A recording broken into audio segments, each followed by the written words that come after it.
Okay,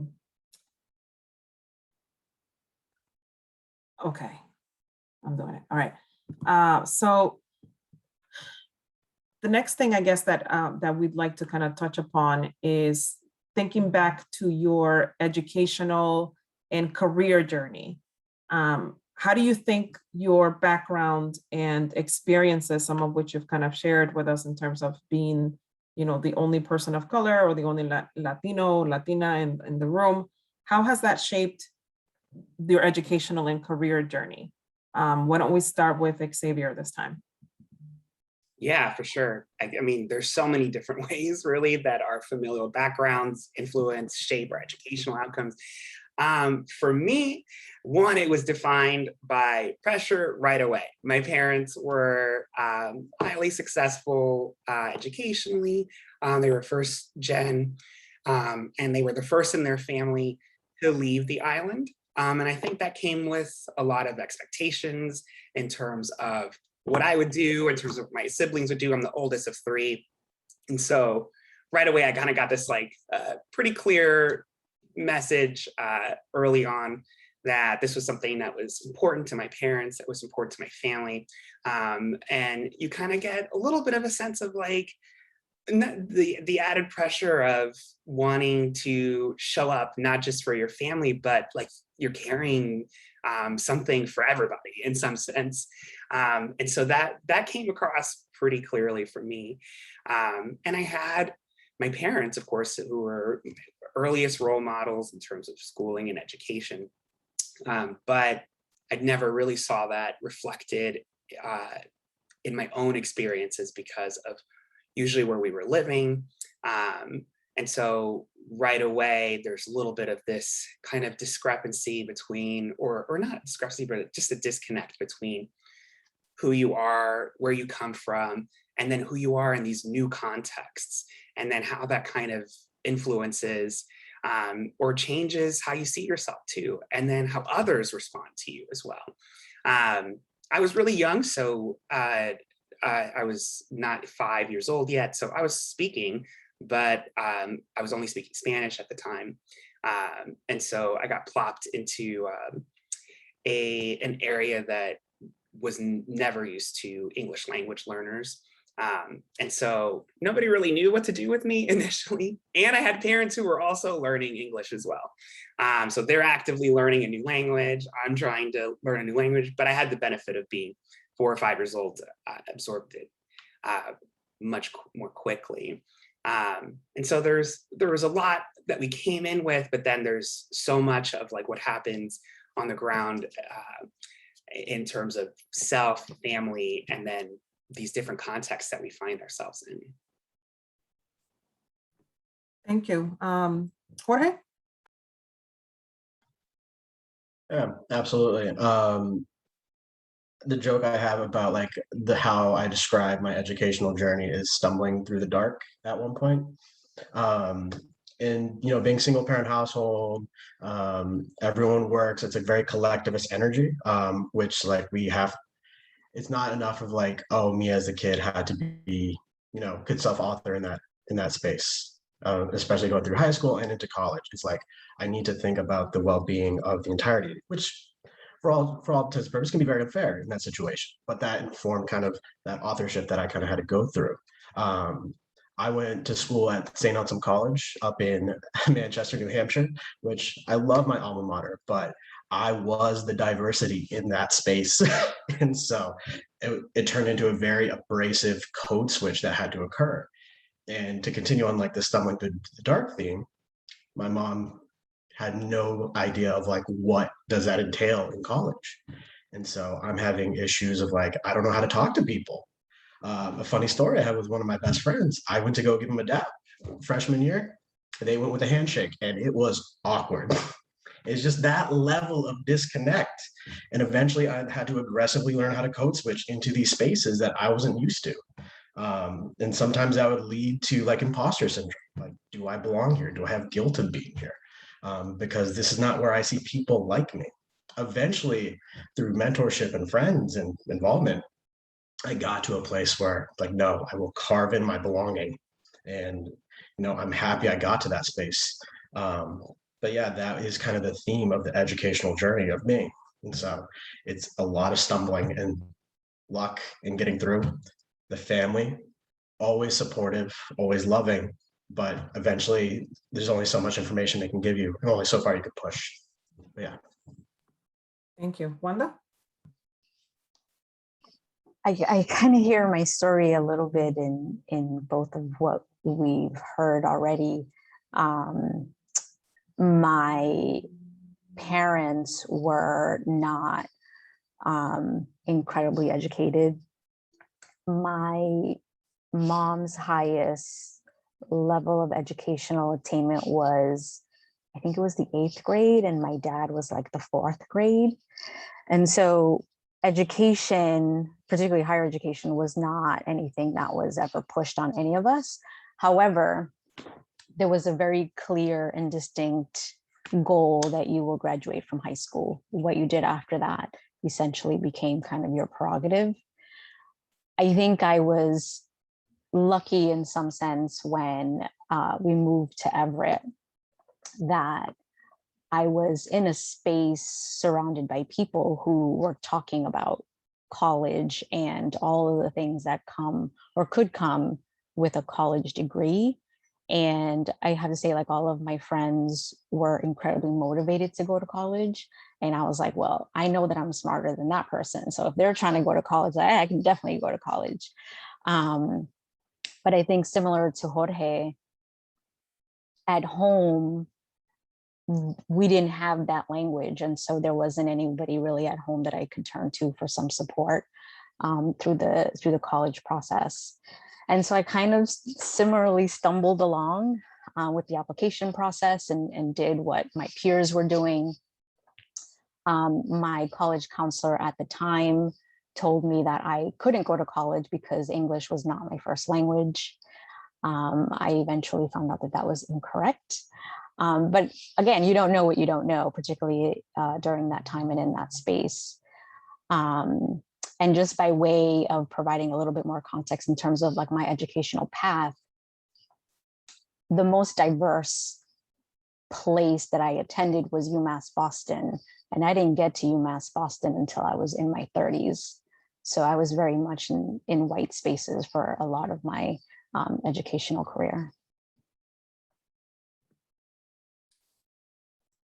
So one thing that I'm thinking about as you are all sharing is that either way, right, those experiences, they prepare you for work. They prepare you for your career in, other white spaces, right? And so if we really think about it, my husband and I talk about this all the time. Like, he went to a predominantly white high school where he was one of 2 kids of color. I went to Framingham High School, and back then, same thing, handful of us. In those experiences, right, some of the things that I'm hearing from Jorge, like the code switching, that being able to know how to communicate and learning how to communicate, they do prepare you also for what we're experiencing now, right? Because the majority of us work at Framingham State University, and yeah, we, in terms of colleagues, it's still predominantly white. And there's a lot of resistance. So thank you for sharing that. So the next question is, if you could just tell us a little bit about your current position. What does it entail? What are some credentials that were necessary for you to be able to do your job? If you feel comfortable, share kind of what you think are your biggest accomplishments or achievements, not necessarily just because of your job, but just in terms of perhaps connecting with, with the community, right? Or doing other things outside of work. We'll start with, who did we start with last time? Let's see. We'll start with Jorge. I think I actually forgot to say what I did when I introduced myself. So hello, everyone. I am the assistant director over in student involvement and leadership development. A bit about what I do is I advise student leaders, clubs and organizations, put on leadership development programming. I am the main advisor for the programming board here, which is the Framingham State Activities Board. They put on events throughout the year for students to enjoy. I advise the affinity organizations as their resource person. And a bit about like what this really entails is getting students to develop themselves as leaders, but also contribute to a vibrant campus community where people can feel engaged, they can feel like they belong on campus, and not just be only straight to the business. And so how do you incorporate a positive experience in outside of the classroom and so forth? So there's a bit about that. Credentials that I think you need. You got to go to college, obviously, but I am a firm believer that you should have a master's in higher education administration, just so you can at least understand some of the theories of how students develop, so you get that practice as a grad working with students, not just going from your undergrad experience straight into a professional experience, because it's not the same thing. And additionally, I think you eventually have to think about like, how does the institution of higher education that is not made for underrepresented students, how do you get it to make it work for underrepresented students? And I think a big thing I learned in like even my history of higher ed course is like, this was made for straight white men back in founding fathers days, and it hasn't changed much when you look at the changes, even how a class is set up. And so there's a bit of, so those are things I consider. Did I miss any parts of the question? I started rambling a bit. No, I love how you said that, because I mean, unfortunately, right, we know that. I guess in terms of if you wanted to share some of your accomplishments or some things that you're proud of. Yes, I think some of like just event-based accomplishments, being able to pull off large-scale event planning at some of my prior institutions. So planning the Spirit Week and Homecoming over at Bridgewater in a large community with thousands of people attending. I think something I'm very proud of, even though I'll be honest, it sucked last year, is like getting a lot of our student leaders through the last virtual year. And whether that was like, all right, how do we engage in this virtual environment? How do we make sure student leaders are feeling taken care of in those roles, building the infrastructure there. And then my participation in the National Association campus activities. And so I really believe in that networking. I'm part of their Leadership Fellow program, which is a group of higher ed professionals of color that come together to try to provide support to each other and be represented at those conferences. Thank you. Xavier? Yeah. So I mentioned earlier, I'm the professor in sociology and criminology. I'm also the criminology program coordinator. So that took quite a few steps and a long journey. I am a sociological criminologist. I focus specifically on understanding violence within the context of intimate relationships. So I study intimate partner violence, I study sexual assaults and sexual violence within the context of romantic or intimate relationships, current or former. And even within that, I focus primarily on same gender relationships or LGBTQ+. And even within that population, I spend most of my time actually thinking about transgender victimization, transgender relationships, and violence against transgender people. So I think, threading through everything that I'm hearing, there's so much about who we are, where we came from, and then how that feeds into where we are now. And I was mentioning earlier that I moved around a lot after we left Puerto Rico. And the reason we were moving around a lot is because in the 1980s, federal prisons were booming in the US. Mass incarceration had taken off. My dad was a physician on the island, and the US Department of Justice was growing their Bureau of Prisons at a rapid pace. And part of that requires new labor, and not just any kind of labor, but some of it was really specialized labor, like rushing to set up correctional health facilities inside of these prisons. And that's actually how we ended up leaving the island. My dad left private practice to start doing correctional health after the US DOJ did heavy recruitment on the island. I now know, right, we were so deeply connected to mass incarceration, an imperial kind of colonizing mindset that the US could really poach professionals who were trained at US accredited institutions and pay them less to go open their rushed, hurried prisons in shrinking rural areas in the US. And so it's interesting to me to think back that about all of that having gone on and directed so much about where we live, and then now I'm a criminologist. I don't think those things are separated at all. I think they're really kind of inform the whole trajectory in some sense. And to get here, I'm not sure lots of professors really started off thinking they were going to end up being professors. It's a small group of folks with steeped in privilege. A lot of folks have tons of privilege in this field. I'm shocked still to this day how many of our colleagues have parents who are also academics or have some kind of connection to academia.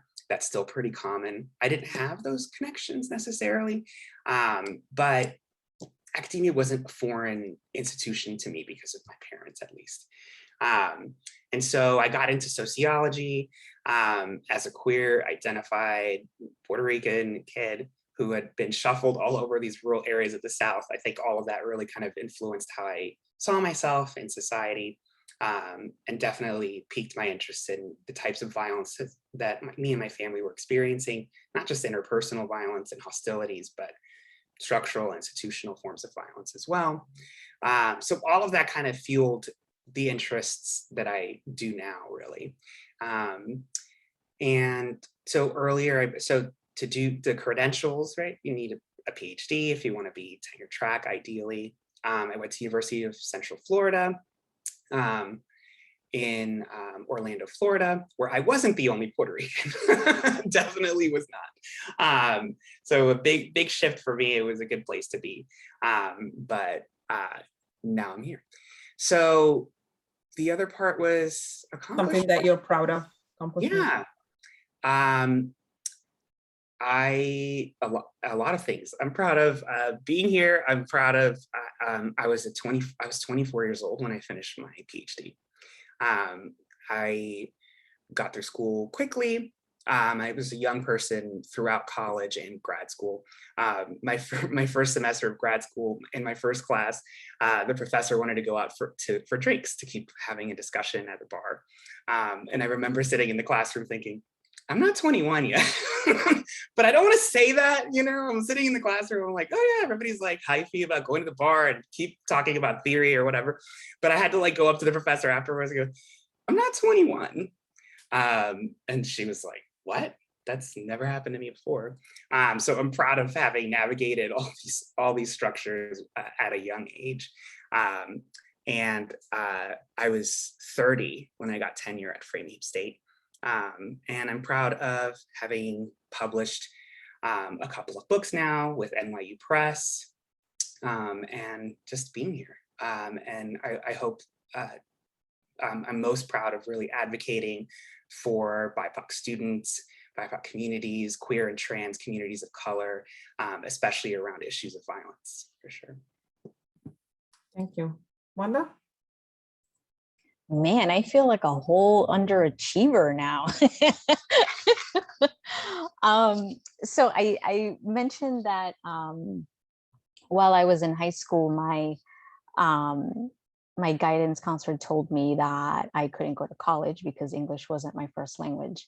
I didn't realize it at the time then, but certainly a few years down the line, I realized how much that impacted me and resonated with me and has literally driven my life's work in the last 20 plus years. I have been doing college access and success work now for 20 years. I've done college admissions work. I've done student retention work. I've worked as a college counselor at a charter school. I have done training for charter school counselors across the state of Massachusetts. And I landed at Let's Get Ready after doing a year at a for-profit, which was incredibly interesting because up until that point in my career, all of the work I had done around college access and success was with low-income first-gen students of color. And so to do that work with a different hat on and a different lens, not only did it feel wrong, but it wasn't fulfilling in any way. So I landed at Let's Get Ready a few years ago, originally started as the director of the New England program. So essentially the way that Let's Get Ready works is that we hire college students to serve as mentors and coaches to both high school students going through the college process and first and second year college students. To say that my life has literally come full circle is an understatement. I think with regards to, what credentials you need to do this work, you definitely don't need a doctorate. That was something that I chose to do for personal reasons. And it's not a decision that I regret at all. And in fact, I am thankful for that experience because I think it provided me, again, with like a different lens by which I can do my work. But you certainly don't need a doctorate to do this type of work. Everybody that works with me either has a bachelor's or a master's. I am one of 2 people with a doctorate at my organization. And I am the only person of color in leadership at my organization. I would say that my greatest accomplishment, I could probably point to a couple, but I think when I think professionally, my greatest accomplishment has been literally the hundreds of kids that I have been able to work with individually to change the trajectory of their life. Whether that was me reading their application and accepting them into college, whether it was me sitting down with a student and filling out their financial aid forms, helping a student write their essay, all of those things have contributed to young people doing really amazing things. I've had students go to Ivy League institutions. I've had students start at 2-year colleges. I've had students start at vocational schools, but they have each achieved a level of success by which they define it. So that to me is probably like my ultimate accomplishment. And I think the work that I do now at Let's Get Ready has augmented that with my being able to run a program that serves 13,000 students. The amount of impact that I can have on the lives of kids from Maine all the way to Pennsylvania is nothing that I ever imagined that I would be able to do. But it's an impact that I know that, obviously, like I've worked my way up to being on this level, but it drives me to work every day. It's why I get up to go and do what I do. Thank you. I do have to say that, well, for everyone here involved, you're each very inspiring. I'm glad that I'm getting to know Jorge a little bit more because I'd love to learn more about what it was like for you to, grow up where you did. But in terms of both Xavier and Wanda, Wanda is my sister from another set of parents. And we both decided in 2002, maybe, I think, that we were, 2002, we went to a conference and we met this Latina lady who had a doctorate. And we were like, we could do that shit. And we promised that we would get a doctorate together. And we did. And so she has been an inspiration to me. She's the person that I wrote my dissertation with. And in terms, just definitely continuing that inspiring people and supporting people, right? It takes time and it takes energy. So I'm definitely grateful to all of you for sharing those stories.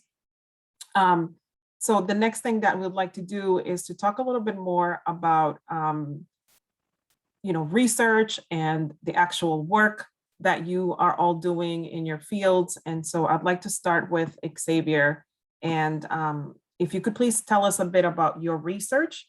What specific challenges would you say exist for LGBTQ plus and Latinx people in education and or in the workforce? Yeah, great. My research isn't directly linked to exploring educational barriers for Latinx folks or BIPOC folks, but there's lots there in the mix. So I alluded to earlier that I study intimate partner violence. That's still what I've been doing. Lately, I have been using the US Transgender Survey. I don't know if you're familiar with this, but if you're at all interested in trans issues in the US, the National Center for Transgender Equality did collect this data in 2015. It's the largest, most generalizable quantitative data set on US trans lives ever done, which is a huge accomplishment for them. And it's great for us and anybody who's interested in doing this kind of research. It's not violence focused, it's focused on all aspects of life. So from that, I've been looking at lots of different forms of violence questions and victimization. And part of my interest, not just in that project, but really throughout my studies, was really about how structures inform, foster, facilitate, cultivate hostile social and cultural environments that actually fuel the kinds of violence that I see in my own participants or that we might experience in our own lives. And we can't really separate our intersecting identities from those narratives. So none of us exist as one singular thing. And so I'm really interested in the intersections of race and queer identities, especially Latinx identities, in queer and trans communities. I know that at least among the folks that I've had a chance to hear stories from in interview-based studies with trans folks, I see a lot of, even though we have such different life experiences, I see so much of their own stories reflected in my own. And while there's tons to say about that, I think one of them that stands out to me to kind of link this whole question is the emphasis and role of community. And Patricia, when you were talking about you and Wanda and you meeting this person and going through this programs together, even if they weren't in the same place, but just that journey and that it's had that starting point really resonates with me in the sense that I hear the importance of community so much. And for me, that's one central takeaway from my research on violence actually is the role of community in reducing harm, establishing accountability, and really cultivating environments that are more conducive to more individuals, like more people. And so I heard a lot in my own research, things like, I'd ask about violence in intimate relationships and they would say, well, where do I start? And we all start with these origin stories. There's kind of a narrative structure to how we tell these stories. And within that is this starting point of what it meant to be queer or trans in a Latinx context. I think often there's a lot of built-in assumptions. One, I think some Latinx folks and some folks outside the community might think that somehow we're more hostile or homophobic or transphobic. I actually push back on that quite a bit because, yeah, machismo is real. Feminismo is real. There's lots of patriarchal kind of attitudes, but really these patriarchal attitudes exist outside of Latinx communities. It's not our own thing. And also I try to focus too on the celebratory elements of being queer and trans and Latinx, and not just on all of the external hostilities. But part of that origin story, the community story, is not just about who they were as individuals, but really also what the community did to reify, support, and affirm who they were. And that a lot of folks who found themselves in violent or abusive situations really were, had origins that, or conflicts that started way back when, and that they fuel future actions or future vulnerabilities. I know one story in particular from one of my participants. She talked about how much her Latinx community, her migrant community, meant to her, having been born outside of the country, come here at a young age, and how much she really relied on everybody around her to get her through lots of different issues and lots of problems. When there were breakdowns, there is where problems came through. And the community is under siege. I know Wanda alluded to earlier about Jamaica Plain, about gentrification, lots of those external hostilities that erode community structures and networks.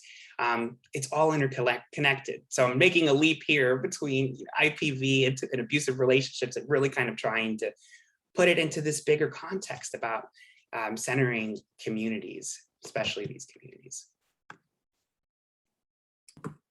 Thank you.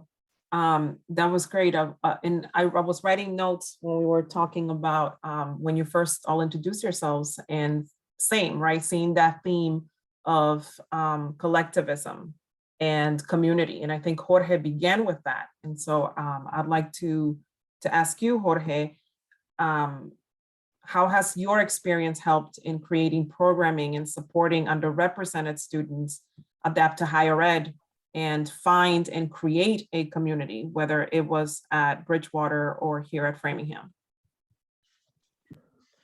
And so I'm going to start this off with, I like to think of myself as just a normal guy, just a normal human, because I think a lot of times we look as like, oh, these exceptional individuals, and my co-panelists are exceptional, but I kind of value seeing myself as this normal person to be seen in these spaces that are typically white, is that I can just be that regular person that someone's like, oh, Jorge is there.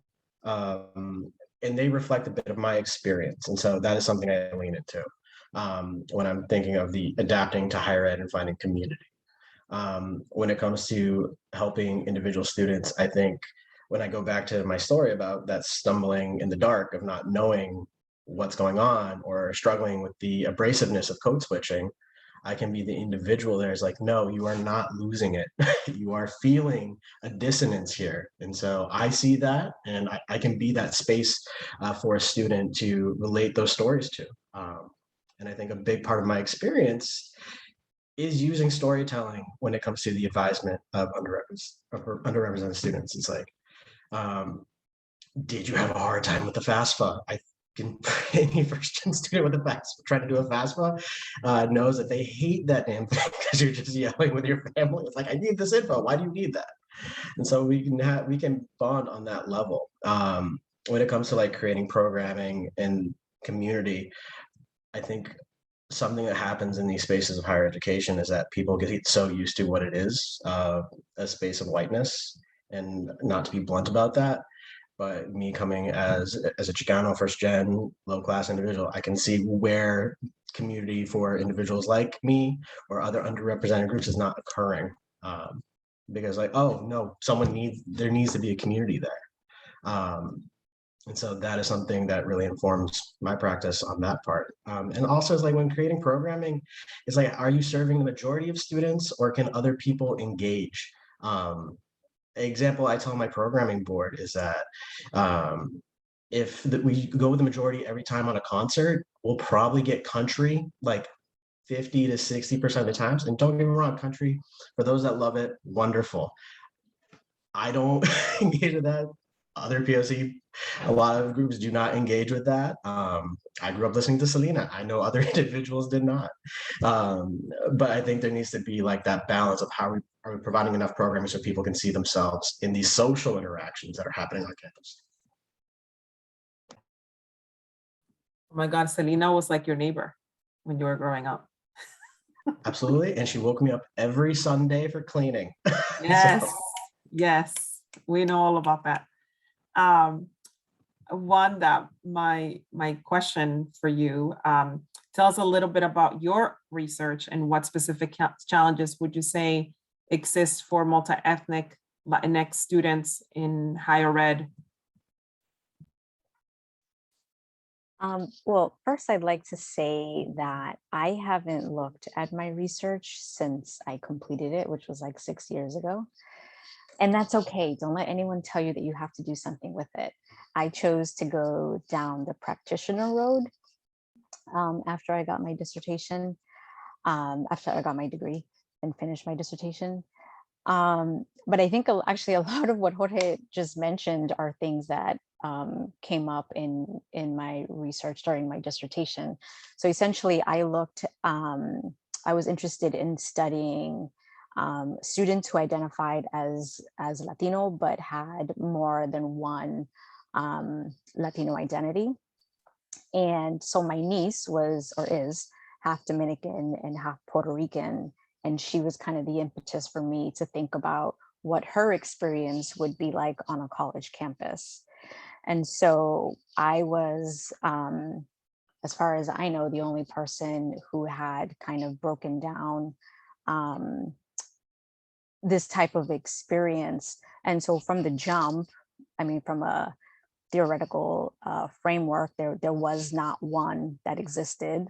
And so I created one. And maybe one of my beautiful colleagues on this call will take it and make it even better than it is. But from like a theoretical perspective, that was certainly, you know, a contribution that I made to the field. I think what I found in the process of writing was that there are a bunch of things that college students come to a college campus with, experiences and ideas and values that are essentially created when they're young. You know, there's a educational aspect that influences how students create their identity. There's a familial influence with regards to how students create their identity. And generally where one lives can also create a sense of who you are or who you're not, and what spaces you can be part of and which ones you can't be. So there are all these things that students come to campus with, and how you maneuver campus really is an indication of how you choose to identify if you have more than one Latino identity. And so I had students who, you know, identified strictly as being Latinx, like they did not identify as being Dominican or Ecuadorian or anything like that. They would traverse campus as a Latino student.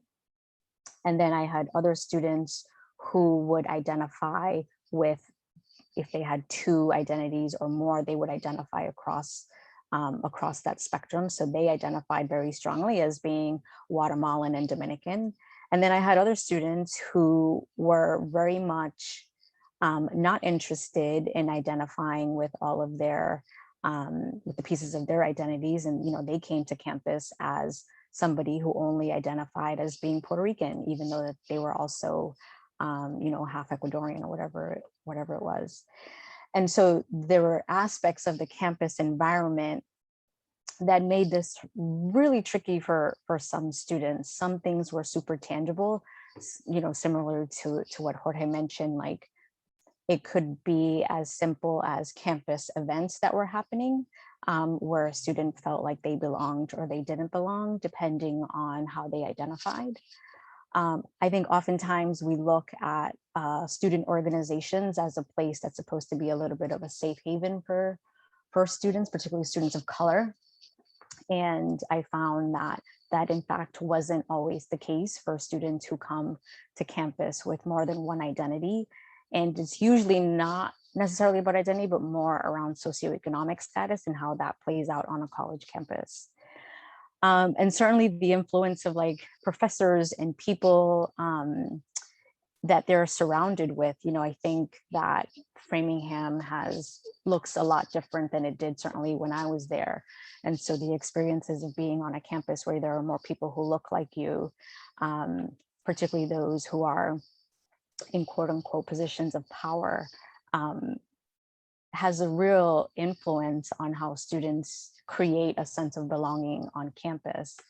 And I think the biggest takeaway from my work is that it doesn't matter if I come to campus and I identify as Puerto Rican and my counterpart comes to campus and they identify as being Argentinian and Mexican. None of that matters if the people that you're interacting with only see you as having a Latinx identity. And so being able to traverse some of that created a lot of challenges for students. So there's a lot of different layers to it, but ultimately there are things that students come to campus with that are not pieces that are malleable. I think the college campus creates an opportunity for students to explore and ultimately create a decision about how they're choosing to identify once they're in that space, and obviously once they leave that space. Thank you so much for all of that. So one thing that I'm also thinking about is that Framingham State is actually looking at becoming a Hispanic serving institution. You know, there's committees, right? We have, the numbers are almost getting there. And so while this is very important and it's an accomplishment in itself, I think a lot of the things that all of you mentioned during this panel today need to be taken into account. The piece about, you know, seeing certain folks, who are the folks who are in power, right? You know, who are your professors? Who are the folks that you are interacting with? Are there spaces being provided or activities being provided to help students feel like they actually have a space there? I mean, Jorge, you know, when you bring freaking, I don't know who, there's so many, right? I have to think about whether I want to go with the Salvadoran route or the fact that I live as a Latina in Massachusetts. So it's like Luis Miguel, or do I want Quinito Mendez? Or, you know what I'm saying? Like in Framingham, right? Like how do we do that? And how do we bring about those conversations? I think it's very important to give light to that. Because ultimately, again, we're all interested in helping out our students, and college in itself, it's such a time for people to really grow and get to know themselves and figure out what or who, you know, they want to be and explore different things. So I appreciate each of you sharing your stories and talking to us. I would love to open it up to see if folks have any questions for either a specific panelist or just overall comments.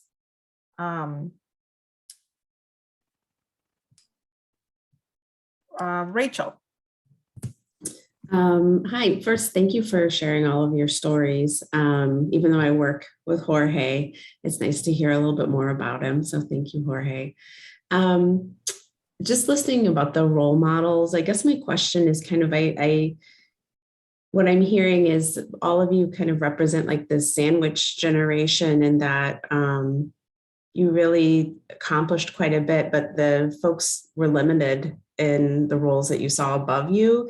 And is there any type of disconnect still that you find in the BIPOC community or Latinx community where people in senior leadership aren't as active as you would want them to be? Is that a challenge in any way? Does that make sense? Like,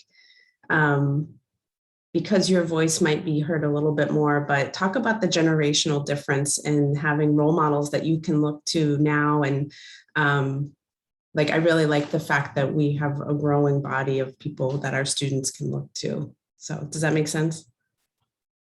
Like the generational differences in the leadership?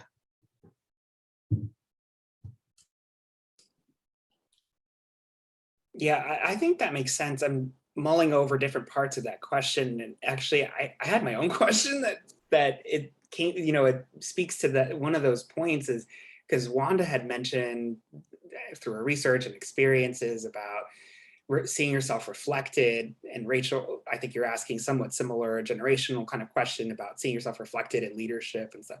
And it took me years at some point to realize, one, that I had never had a Latinx teacher, K through 12, not even one, or a Latinx professor. I had one Latinx professor who taught me Spanish literature, and he was a friend of my mom. So it's like, you know, I one, didn't see us represented in that regard.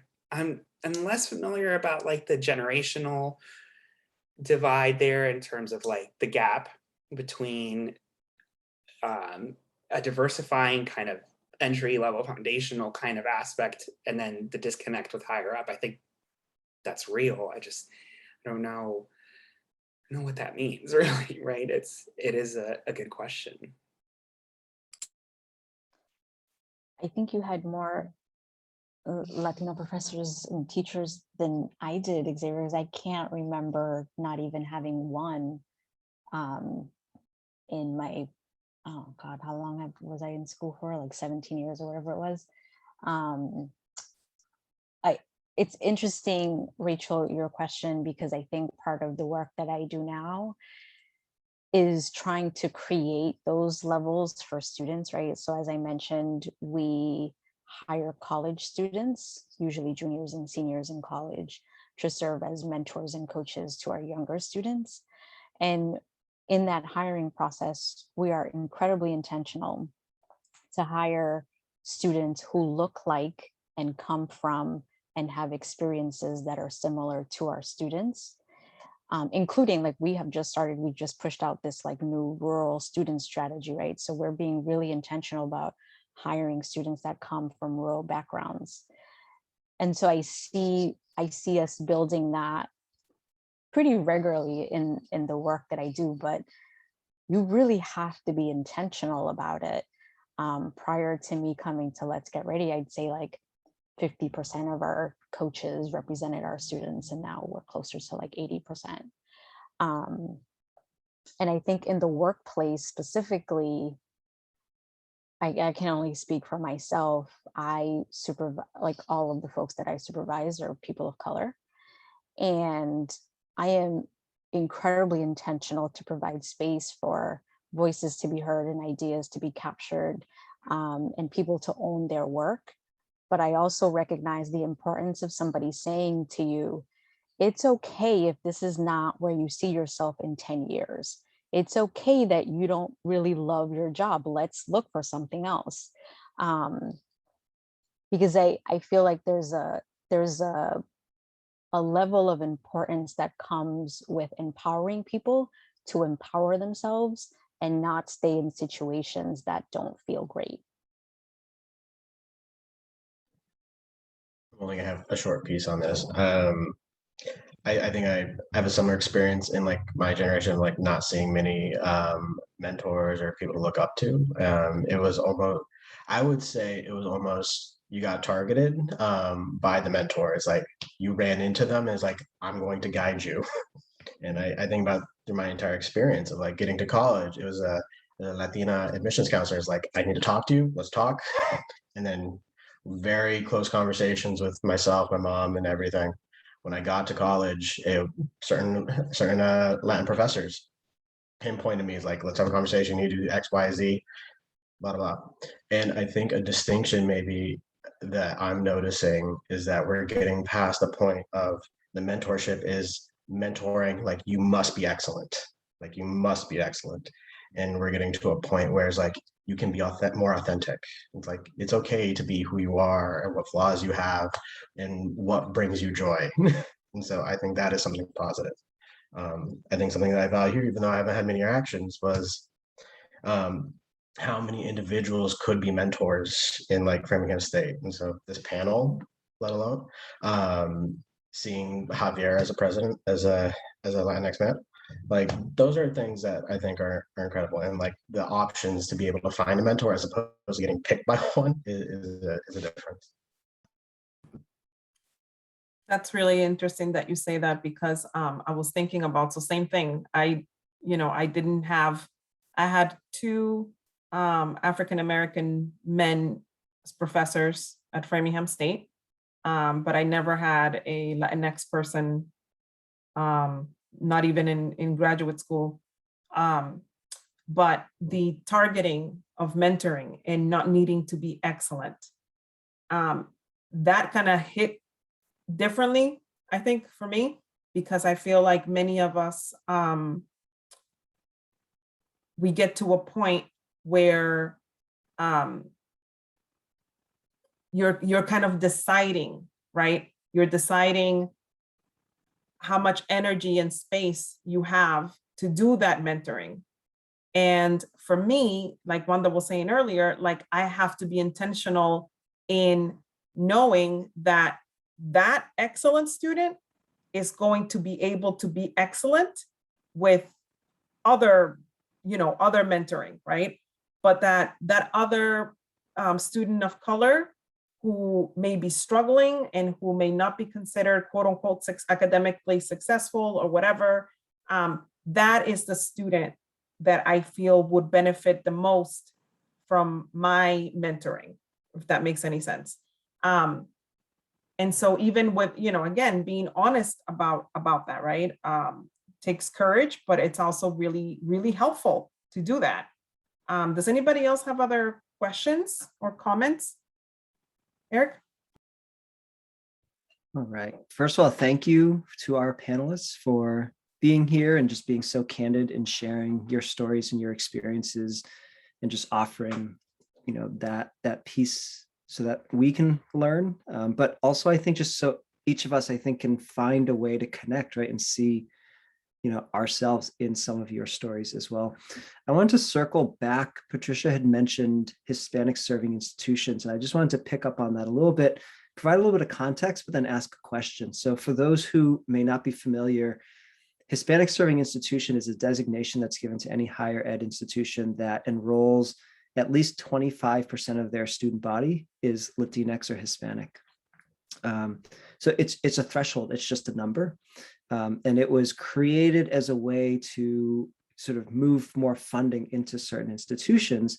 But as each of our panelists have mentioned, and this applies to Framingham State as well, right, is that colleges and universities, higher ed was created for a certain population. It was not for Hispanic or Latinx identifying people.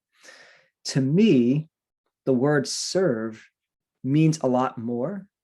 And so I'm curious to hear from each of you if you have a concrete suggestion or example of how we move from being an institution that enrolls Hispanic students to really being a Hispanic serving institution, right? And right now, what Framingham State is considered emerging Hispanic serving institution, we're about 17%, so we're getting towards that 25. But I really want us to dig in and like, what does it actually mean to serve our Hispanic or Latinx students? I'm curious if each of you, from your own experiences as students or as professionals now on the other side of the table, like what will it take for us to truly serve our students? I think that's a great question. I went to a Hispanic serving institution for grad school at UCF.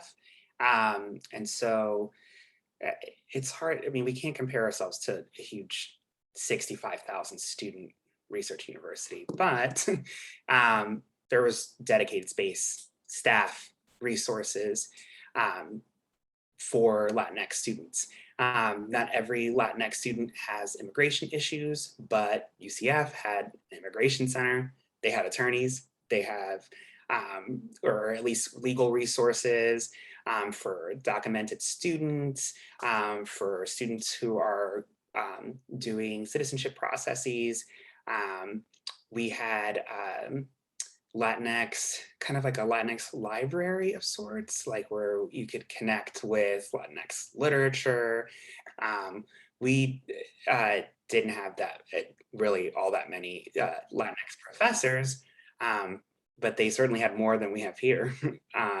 It's changing, Framingham State is changing, but the faculty and staff look different than what our students look like in terms of demographics. I think that's another gap. So resources and how we staff those resources and reflecting back to the student population is important to me.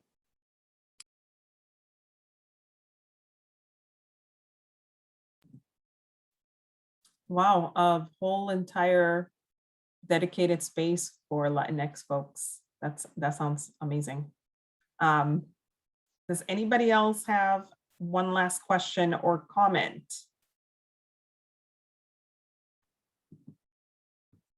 Right. So I wanted to thank you all again for being here, and special shout out to our panelists for sharing their stories and for taking time out of their day to be here with us. We hope that we will continue this conversation. And we do have a ton of, Framingham State alumni and current students who would definitely benefit from these conversations. And I'm glad that I recorded it because I will hopefully be sharing it. So thank you all so much, and I hope you enjoy the rest of your evening. Bye. Thank you, everyone. Thank you. Thank you.